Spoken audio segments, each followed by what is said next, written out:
45. ನೀವು ಸೀನಿಯರ್ ಅಂತ ಹೇಳ್ತಿದ್ದಾರೆ ಅವರು. ಎಲ್ರಿಗೂ ನಮಸ್ಕಾರ. ಸಂಕ್ರಾಂತಿ ಹಬ್ಬದ ಶುಭಾಶಯಗಳು. ಎಳ್ಳು ಬೆಲ್ಲ ತಿಂದು ಒಳ್ಳೆ ಮಾತಾಡೋದು ಹೇಳಿದ್ದಾರೆ. ತಿರುಪತಿಯಿಂದ ಡೈರೆಕ್ಟ್ ಬೆಳಿಗ್ಗೆ ಹೋಗ್ಬಿಟ್ಟು ದರ್ಶನ ಮಾಡ್ಕೊಂಡು ಇಲ್ಲಿಗೆ ಬಂದಿದ್ದೀನಿ. ರಮೇಶ್ ಶೆಟ್ಟಿ ಬ್ರ್ಯಾಂಡ್ ಅಲ್ಲ, ಫೈರ್.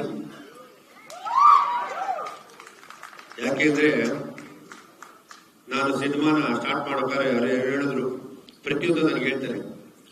ಹೇಳಿದಾಗ 45 ಅಂತ ಟೈಟ್ಲ್ ಇಟ್ರು, 55 ಮೇಲಾಗುತ್ತೆ. 100 ಕೋಟಿ ಇದಕ್ಕೆ ಸೇರುತ್ತೆ ಈ ಸಿನಿಮಾ ಅಂತ ನಾನು ಹೇಳಕ್ಕೆ ಇಷ್ಟಪಡ್ತೀನಿ. 100 ಕ್ರೋರ್ಸ್ ಇದಕ್ಕೆ ಈ ಸಿನಿಮಾ ಸೇರುತ್ತೆ. ಯಾಕೆಂದ್ರೆ ನಾನು ನಾಟ್ ಔಟ್ರೇಟ್. ಇವಾಗ ಸ್ಟೇಟ್ಮೆಂಟ್ ನೋಡಿದೆ, PAN India producer Ramesh Shetty, PAN world producer Venkat ಅವರು.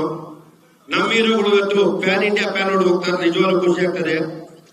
3 ಜನ ಹೀರೋಗಳು 50 ಕೋಟಿ ಮಾಡಿದ್ರೆ, ರಮೇಶ್ ಶೆಟ್ಟಿ ಮತ್ತು ಅರ್ಜುನ್ ಜನ್ಯ ಇನ್ನು 50 ಕೋಟಿ ಕಲೆಕ್ಟ್ ಮಾಡ್ತಾರೆ. ಈ cinema not only Indian cinema ಆಗುತ್ತೆ ಅಂತ ನಾನು ಖಂಡಿತವಾಗಿ ಹೇಳ್ತೀನಿ.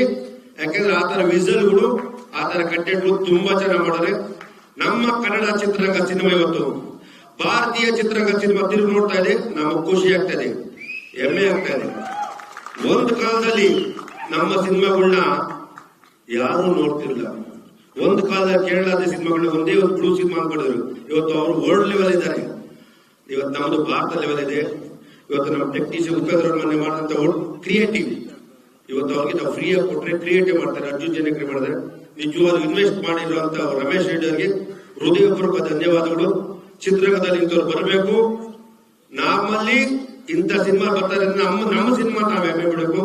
ಇವತ್ತು ವೆಂಕಟ್ ಅವರು ಅಷ್ಟೇ, PAN India cinema Ramesh Reddy ಮಾಡಿದ್ರೆ ಪ್ಯಾನ್ ವರ್ಲ್ಡ್ ಸಿನಿಮಾ ನಾವು ಟಾಕ್ಟಿಂಗ್ ಅಂತ ಹೇಳಕ್ಕೆ ಇಷ್ಟಪಡ್ತೀವಿ. ಇವತ್ತು ಸಾರ್ ನಿಮ್ಮದು 1000 ಕೋಟಿ ಮೇಲೆ ಬಿದ್ದಂತ ನಾವು ಇವತ್ತು ಹೇಳ್ತೀವಿ. ಯಾಕೆಂದ್ರೆ ಜನಗಳ ಮಾತುಗಳು, ಆಮೇಲೆ ನೀವು ವಿಷನ್, ಕ್ರಿಯೇಟಿವ್ ಆ ತರ ಇದೆ. ನಿಮ್ ಬೇರೆ ನಮ್ಮ ಉಪೇಂದ್ರ ನೆಕ್ಸ್ಟ್ ಡೈರೆಕ್ಷನ್ ಮಾಡಬೇಕು ನನ್ನ ಆಸೆ ಇದೆ. ವೆರಿ ಗುಡ್, ತುಂಬಾ ಒಳ್ಳೇದಾಗಲಿ. ಇವತ್ತು ಸಂಕ್ರಾಂತಿ ಆಗಸ್ಟ್ 15 ಸ್ವಾತಂತ್ರ್ಯ ಬಂದಿದೆ. ನಿಮ್ಮ ಸಿನಿಮಾ ತುಂಬಾ ಚೆನ್ನಾಗಿರ್ತದೆ. ಇಡೀ ಚಿತ್ರರಂಗ ಎದುರು ನೋಡ್ತಾ ಇರ್ತದೆ. ನಮ್ಮ ಸೌತ್ ಇಂಡಿಯಾ ನಾರ್ತ್ ಇಂಡಿಯಾದಲ್ಲಿ ತುಂಬಾ ಚೆನ್ನಾಗಿ ಹೋಗಿ ಈ ಸಿನಿಮಾ ಅಂತ ಹೇಳಕ್ ಇಷ್ಟಪಡ್ತೀನಿ. Arjun Janya really great person. ತುಂಬಾ ಚೆನ್ನಾಗಿ ಸಿನಿಮಾ ಮಾಡೋದು. ನಾನು ಅರ್ಜುನ್ ಜನ್ಯ ಈ ರೇಂಜ್ ಮಾಡ್ತಾರೆ ಅನ್ಕೊಂಡಿಲ್ಲ. ನಿಜವಾಗ ನಾನು ಅರ್ಜುನ್ ಜನ್ಯ ಬರೀ ಹಾಡುಗಳು ಮಾಡ್ತಾರೆ ಅನ್ಕೊಂಡಿದೆ. ನಮ್ಮಲ್ಲಿ ಮೋಸ್ಟ್ಲಿ ಇನ್ನೊಬ್ರು ಪ್ರಶಾಂತ್ ನೀಲ್ ಉಟ್ಕೊಂಡ್ರು ಕಾಣುತ್ತೆ. ನಾನು ಕಣ್ಣಿಗೆ ಆ ತರ ಕಾಣ್ತಾ. ನಿಜವಾಗ್ಲೂ ಸರ್, ನಾನೊಬ್ಬ ನಿರ್ಮಾಪಕ. ನಾನೊಂದು 50 ಸಿನಿಮಾ ಮಾಡಿದ್ದೀನಿ, ನಿರ್ಮಾಪ ಮಾಡಿದ್ದೀನಿ. ಏನ್ ಶಾರ್ಟ್ಸ್ ತೆಗೆದವ್ರೆ, ಆಮೇಲೆ ವಿಷನ್ ಇದೆ, ತಾಳ್ಮೆ ಇದೆ. ನಿಜವಾಗ್ಲೂ ಅವರು ಕನ್ನಡ ಚಿತ್ರಕ್ಕೆ ಒಂದು ಆಸ್ತಿ ಅಂತ ಹೇಳ್ತೀನಿ. ನಿಮ್ಮೆಲ್ಲರ ಸಹಕಾರ ಸಂಪೂರ್ಣ ಇಡೀ ಚಿತ್ರರಂಗದಲ್ಲಿ, ಎಕ್ಸ್ಪೆಷಲಿ ಇವತ್ತು ಬಂದ ರಮೇಶ್ ರೆಡ್ಡಿ ಅವರಿಗೆ ತುಂಬಾ ಒಳ್ಳೇದಾಗಲಿ. ಯಾಕಂದ್ರೆ ಅವರು ಒಳ್ಳೆ ಸರಳ ಮನಸ್ಸರು, ಯಾರಿಗೂ ನೋಯಿಸುವುದಿಲ್ಲ. ಅವರು ಸಿನಿಮಾ ಇಷ್ಟಪಡ್ತಾರೆ. ಅವ್ರು ಬರೇ ಬೇರೆ ರೀತಿಯಲ್ಲಿದ್ರು. ಚಿತ್ರರಂಗ ದಯವಿಟ್ಟು ಎಲ್ಲರೂ ಬರಬೇಕು, ಒಳ್ಳೊಳ್ಳೆ ಸಿನಿಮಾ ಮಾಡಬೇಕು, ನಮ್ಮ ಚಿತ್ರರಂಗ ಚೆನ್ನಾಗಿ ಬೆಳಿಬೇಕು ಅಂತ ಹೇಳಕ್ಕೆ ಜೈ ಮಾತು. Thank you Manju sir, Indrajit sir. ಇಲ್ಲಿ ಬಂದಿರುವಂತಹ ಎಲ್ಲ ಮಾಧ್ಯಮ ಮಿತ್ರರೇ ಮತ್ತು ನಮ್ಮ ಕನ್ನಡ ಚಿತ್ರರಂಗದ ಪ್ರತಿಯೊಬ್ಬ ಸದಸ್ಯರೇ, ಗೆಳೆಯರೇ, ಒಂದು 45 ಅನ್ನೋ ಸಿನಿಮಾ ನಿಮ್ಗೆಲ್ಲ ಗೊತ್ತಿದೆ. ಈಗಾಗಲೇ ಒಂದು ದೊಡ್ಡ ಸಂಚಲನ ಉಂಟು ಮಾಡ್ತಾ ಇದೆ. ಯಾಕೆ ಅಂತಂದ್ರೆ ಇಡೀ ಭಾರತದ ಚಿತ್ರರಂಗ ಒಂದು ಕರ್ನಾಟಕದ ಚಿತ್ರರಂಗದ ಹತ್ರ ಒಂದು ತಿರುಗಿ ನೋಡೋದು. ಯಾಕೆ ಅಂತಂದ್ರೆ 3 ಜನ ಹೀರೋಸ್, ಅದು 3 ಸಿನಿಮಾ ಅಲ್ಲ, ಒಂದೇ ಸಿನಿಮಾನಲ್ಲಿ ಸೇರಿ ಮಾಡ್ತಾ ಇರೋದು. ಇಡೀ ಚಿತ್ರರಂಗದವರು ಶಾಕಿಂದ ನೋಡ್ತಾರೆ. ಯಾಕೆಂತಂದ್ರೆ 3 ಜನ ಹೀರೋಗಳನ್ನ ಒಂದೇ ಪ್ಲಾಟ್ಫಾರ್ಮ್ ಅಲ್ಲಿ ಸೇರಿಸೋದು ತುಂಬಾ ಕಷ್ಟ. ಅಂತದ್ರಲ್ಲಿ ಅರ್ಜುನ್ ಜನ್ಯ ಅವರು ಮತ್ತು ಮುಖ್ಯವಾಗಿ ನಮ್ಮ ರಮೇಶ್ ರೆಡ್ಡಿ ಅವರು 3 ಜನ ದೊಡ್ಡ ಸೂಪರ್ ಸ್ಟಾರ್ಸ್ ನ ಸೇರಿಸಿರೋದು. ಅದು ಉಪ್ಪಿ ಸರ್, ರಾಜಬಿ ಶೆಟ್ಟಿ ಮತ್ತು ನಮ್ಮ ಶಿವಣ್ಣ, ಅವ್ರು 3 ಜನ ಸೇರ್ ಮಾಡ್ತಾ ಇರೋ ಸಿನಿಮಾ. ಇವತ್ತು ಇಡೀ ಚಿತ್ರರಂಗ, ಭಾರತದ ಚಿತ್ರರಂಗ ನಮ್ಮ ಕನ್ನಡ ಚಿತ್ರರಂಗ ಕಡೆ ತಿರುಗಿ ನೋಡೋ ಹಂಗೆ ಮಾಡಿಲ್ಲ ಸರ್. ಉಪ್ಪಿ ಸರ್ ಇಲ್ಲಿದ್ದಾರೆ ನಮ್ಮ ಜೊತೆ. ದೊಡ್ಡ ಸಾಹಸಗಳು ಮಾಡಿರೋದು ಈ 3 ಜನ ಹೀರೋ ಸೇರಿರೋದು. ಮಂಜು ಅವರು ಹೇಳ್ದಂಗೆ 100 ಕೋಟಿ ಅಲ್ಲ, 200 ಕೋಟಿ ಅಲ್ಲ, 1000 ಕೋಟಿ ಮಾಡೋದ್ರಲ್ಲಿ ಯಾವುದೇ ಸಂಶಯ ಇಲ್ಲ. ಆತರ ಒಂದು ಸಾಹಸ ಮಾಡಿರೋದು ನಮ್ಮ ರಮೇಶ್ ರೆಡ್ಡಿ ಅವರು. ರಮೇಶ್ ರೆಡ್ಡಿ ಅವರು ನಿಮ್ಗೆ ಗೊತ್ತಿದೆ, ಇವತ್ತು ಒಂದು ನಮ್ಮ ಕನ್ನಡ ಚಿತ್ರರಂಗದ 4 ಸ್ತಂಭ.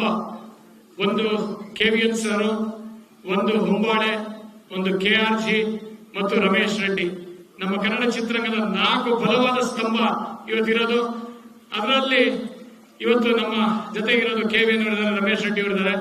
ರಮೇಶ್ ರೆಡ್ಡಿ ಅವರಂತೂ ಒಂದು ಗಾರೆ ಕೆಲಸ ಮಾಡಿಕೊಂಡು ಬೆವರು ಸುರಿಸಿ ಕೆಲಸ ಮಾಡಿ ಇವತ್ತು ಒಂದು ಇಡೀ ಭಾರತದ ಚಿತ್ರರಂಗದಲ್ಲೇ ಈ ತರ ಒಂದು ದೊಡ್ಡ ಸಿನಿಮಾ.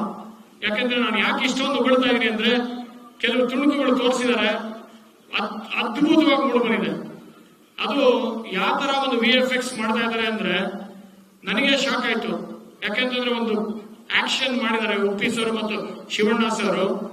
ಆ ಕ್ಲಿಪ್ಪಿಂಗ್ಸ್ ಕ್ಯಾನಡಾದ VFX ಕಂಪನಿ, ಹಾಲಿವುಡ್ ಸಂಸ್ಥೆ ಮಾಡುವಂತ ಸಂಸ್ಥೆ ಇವತ್ತು 45 ಸಿನಿಮಾ ಮಾಡ್ತಾ ಇರೋದು. ಅದರಲ್ಲಿ ನೀವು ಕಲ್ಪನೆ ಮಾಡ್ಕೊಳ್ಳಿ ಯಾವ ತರ ಒಂದು ಬಜೆಟ್ ಇನ ಸಿನಿಮಾ ಇದು ಅಂತ.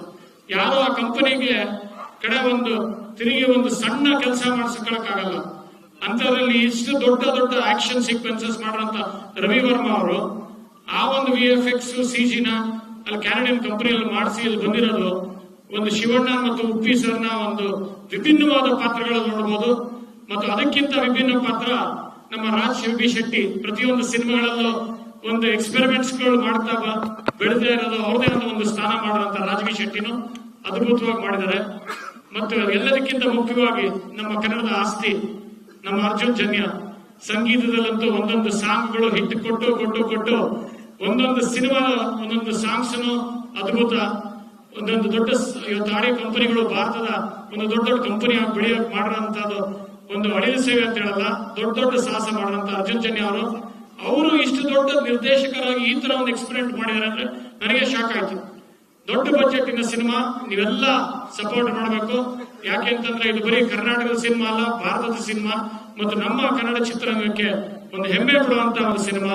Congratulation sir. ಮತ್ತು ಇವತ್ತು ನಮ್ಮ ಜೊತೆ ಇವತ್ತು ಬಂದು ಟೀಸರ್ ಲಾಂಚ್ ಮಾಡ್ತಾ ಇದ್ದಾರೆ ನಮ್ಮ ರಾಮಲಿಂಗರೆಡ್ಡಿ ಸರ್. ನಾನು ಅವ್ರ ಕಾನ್ಸ್ಟಿಟ್ಯೂನ್ಸಿಲೇ ಇರೋದು. ಒಂದು ಅದ್ಭುತವಾದ ಡೆವಲಪ್ಮೆಂಟ್ ಮಾಡಿ ಆ ಕಾನ್ಸ್ಟಿಟ್ಯೂನ್ಸಿನ ಒಂದು ಮಾಡೆಲ್ ಕಾನ್ಸ್ಟಿಟ್ಯೂನ್ಸಿ ಮಾಡಿದ್ದಾರೆ ನಮ್ಮ BTM ಲೇಔಟ್ ನ. ಪ್ರತಿಯೊಂದು ರೋಡ್ ಒಂದು ಫಾರಿನ್ ರೋಡ್ಸ್ ತರ ಇದೆ. ಪ್ರತಿಯೊಂದು ಪಾರ್ಕ್ಗಳು ಕೂಡ ಅದ್ಭುತವಾಗಿ ಎಂಜಾಯ್ ಮಾಡಬಹುದು. ಆ ತರ ಒಂದು ಕಾನ್ಸ್ಟಿಟ್ಯೂನ್ಸಿ ನೀವು ಡೆವಲಪ್ ಮಾಡಿ ಯಾರೇ ಮಾಡಬಹುದು. ಫೋನ್ ಸಾಮಾನ್ಯರು ಫೋನ್ ಮಾಡಿದ್ರೆ ಸ್ವತಃ ಅವ್ರ PA ಎತ್ತದಿಲ್ಲ, ಅವರೇ ಎತ್ಬಿಟ್ಟು ಆನ್ಸರ್ ಮಾಡ್ತಾರೆ. ಇವಾಗಲೂ ಎಲ್ಲಿದ್ದೀರಾ ಸರ್ ಅಂದ್ರೆ ಅವರೇ ಕಾರ್ಯಕ್ರಮದಲ್ಲಿದ್ದು ಫೋನ್ ತಗೊಂಡು ಇನ್ನೊಂದು 10 ನಿಮಿಷ ಬರ್ತಾ ಇದೀನಿ ಸರ್ ಅಂತಂದ್ರು. ಸರ್ ನೀವು ಅದು ನಿಜವಾದ ರಾಜಕಾರಣಿಯ ಒಂದು ದೊಡ್ಡ ಒಂದು ಸಕ್ಸಸ್ ಯಶಸ್ಸು ಅಂದ್ರೆ ಸಾಮಾನ್ಯರಿಗೆ ಸಿಗುವಂತ ಒಬ್ಬ ರಾಜಕಾರಣಿ. ಅದಕ್ಕೆ ಇವತ್ತು 40 ವರ್ಷ ಆಯ್ತಾ ಸರ್ ನೀವು ರಾಜಕಾರಣಕ್ಕೆ ಬಂದು? ಅದಕ್ಕಿಂತ ಜಾಸ್ತಿ ಆಯ್ತು ಅನ್ಸುತ್ತೆ. ಯಾಕಂದ್ರೆ ನಾನು ತುಂಟಾಟ ಮಾಡಿದಾಗ ಜಯನಗರ್ ಕಾನ್ಸ್ಟಿಟ್ಯೂನ್ಸಿ MLA ಆಗಿದ್ದು. ಅವಾಗ ಕರೆಸಿ ಒಬ್ಬ ಯುವ ಪ್ರತಿಭೆ, ಯುವ ನಿರ್ದೇಶಕರಿಗೆ ಸನ್ಮಾನ ಮಾಡಿದ್ರು. ಇವತ್ತು ನಮ್ಮ ಜೊತೆಗೆ ಬಂದು ಈಗ ಒಂದು ಟೀಸರ್ ನ ಲಾಂಚ್ ಮಾಡ್ತಾ ಇರೋದು ತುಂಬಾ ಧನ್ಯವಾದಗಳು ಸರ್. ನಮ್ಮ ಜೊತೆ ಸಂಜಯ್ ಗೌಡ ಇದ್ದಾರೆ, ಯುವ ರಾಜಕಾರಣಿ, ನಮ್ಮ ಭವಿಷ್ಯದ ನಾಯಕ ಅಂತ ಹೇಳ್ಬೋದು. Thank you everybody and thank you for calling me. And ಒಂದು ರೇರ್ ಒಂದು ಕಾಂಬಿನೇಷನ್ ಇದೆ ಇಲ್ಲಿ. ಅರ್ಜುನ್ ಜನ್ಯದ ಯಾವಾಗಲೂ ಸೇರಿದ್ರೆ ಅನುಶ್ರೀ ಅವರು ಅದು ಡೆಫಿನೆಟ್ಲಿ ಸೂಪರ್ ಹಿಟ್ ಕಾರ್ಯಕ್ರಮ ಇರ್ಬೋದು, ಸಿನಿಮಾ ಇರ್ಬೋದು. Definitely Anushree, thank you for gracing this occasion. Thank you very much. Thank you. ಸತ್ಯವಾದ ಮಾತು ಸರ್, ಸತ್ಯವಾದ ಮಾತು.